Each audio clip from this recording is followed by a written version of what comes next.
Hello, I am Anastasia from Kick Consulting, and today I want to run you through a couple of the new releases or changes that Monday has made over the past couple of months that have really caught my eye and that you may not have seen, and also show you where to find where the new releases are announced so that you can go in and check out things that might be of interest to you.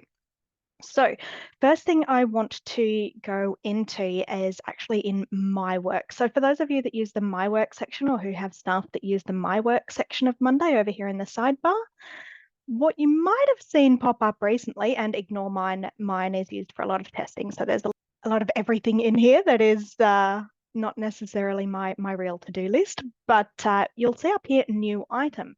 So, this is something new. You can actually create an item on a board directly from My Work. So this could be handy if you get a random phone call or you get a random message from somebody and you know that you need to create a to-do for yourself or for somebody else, not for somebody else, sorry, just for yourself.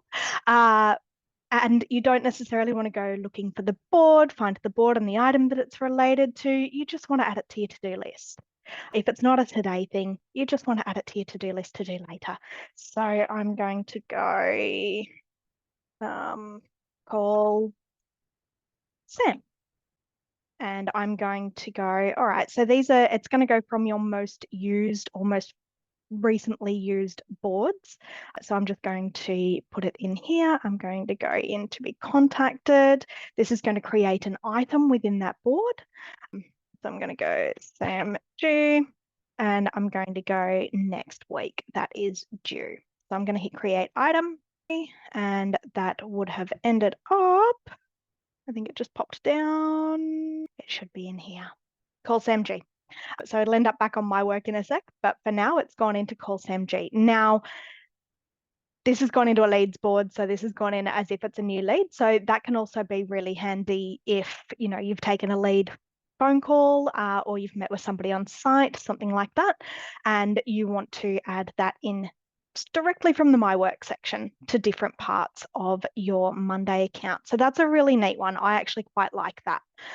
The next thing that I want to show you is for those of you that use the workload section, which looks something like this to track your staff or your team's workloads to see who's overloaded, who's still got capacity. What they've brought in are some awesome new filtering abilities. So what you'll be able to see if you've got teams set up, there's no team set up in this particular workspace, but if you've got teams set up, you can quickly filter by teams and by people in there. The filters in here have also gotten a lot better, so you can start to see, I only want to see the workload of everybody for, where are we? I only want to see the workload for everybody working on vet clinics or whatever it might be. So you've got all of your filters in there. You've also got advanced filters where you can start to get really granular. So that's something else that's come out across boards as well as the workload widget here are really, really good advanced filters to get really granular on the information that you want to see in your dashboards or on your board saved views. So that's one thing in there. Another thing I wanted to show you in here, they're coming out with this effort and capacity. Now, I haven't had a great play around with this, but it does look really, really interesting. So in your workload section, for those of you who are using it, you can start to edit the capacity per person, per team, but you can also start to see effort. So not just how many tasks does this person have on today or how many calls, how many meetings they have on, but depending on the type of tasks they have assigned to them, you can start to assign effort. Now, you do have to build your boards in such a way that you're capturing that information, so planned effort, effort spent, forecast value, whatever it might be. But if you know that, for deals that are valued above $10,000, the effort is actually going to be much higher. You can start to really put it in there as, across projects or across people, you can do it across the work schedule, you can do it across individual capacities. So something to really have a play around with there. And as we play with it a little bit more, we will have some more tips around that for you there as well. But worth jumping into if you do use the workload widget a lot. I already showed you the advanced filters really briefly, but what you'll see is those advanced filters that I was showing you in the workload widget, they are also on the boards. Like I say, you can start to get really, really granular. You can add filter groups in here. So you can start to get the information that you need at your fingertips really, really easily. If you use forms, now I'm pretty sure I have a form on here. Yep, if you use forms, you can now add a welcome screen. Now, you may or may not see this. So just like you can with things like your, I don't know, any other form, type forms and things like that, you can make it really pretty. So you can start to put a description of the form in there if you're wanting people to view, what the form's about before they jump straight into filling out the form. So that can be nice if you're using it on your website or if you're sending it out to customers and you just want to let them know, hey, this form's only going to take a couple of minutes. We've got 5 questions for you. Feel free to reach out to us, da, da, da, da. So you can start to put that sort of really pretty, I'll say, thing at the beginning of the form rather than jumping them straight into please give us all of your details. So that's one thing there. Now, in automations, one thing you may or may not have seen is you can start to now see the run history of your automations, which is really, really nice, especially if you've got any failures in there.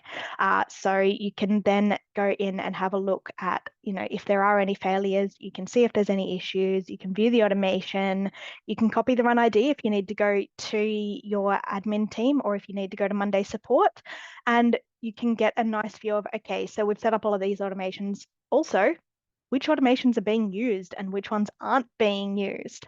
So that is really handy for anybody that is building or is making any changes and finding things aren't working quite as they expected. You've got some really nice history in there. So that was it for my basic rundown of a few of the new features that have come out. So just to run you through again, it was create an item directly within my work that goes to a board.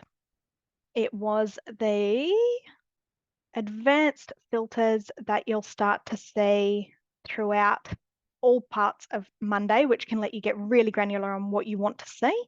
It was some extra features and filters in the workload planning, as well as over here, the effort and capacity section. So you can start to get a really good idea of what your team's doing, what their capacity is really like, because we all know that a meeting takes a lot more effort to prepare for and to put together than a quick phone call. So not all tasks are the same. We've got the welcome screen for the inquiry forms just there. We've got the run history and usage on your automations, which is great for tracking down any problems or diagnosing where things might go wrong. So that is it for my wrap up over the past couple of months of things that I've loved that Monday have brought out. Feel free to email me or let me know if there's anything that you've seen pop up that you'd like to know a little bit more about. Other than that, enjoy and take care.